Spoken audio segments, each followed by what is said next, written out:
Hey guys, and welcome back to this channel. In this video, I'll be showing you guys everything you need to buy every day from Massimo's stall in Heartopia.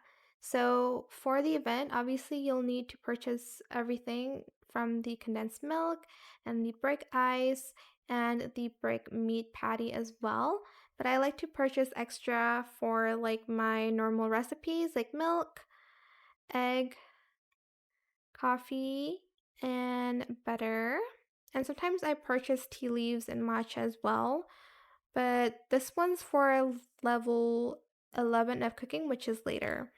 So yeah, that is it. I hope it was helpful for you guys. Don't forget to like, comment, share, and also subscribe to this channel if you haven't done that already. If you have any more questions about this video, just leave it in the comment section down below. I'll try my best to answer them all for you guys. And if you found this video helpful, please click the thanks button as well.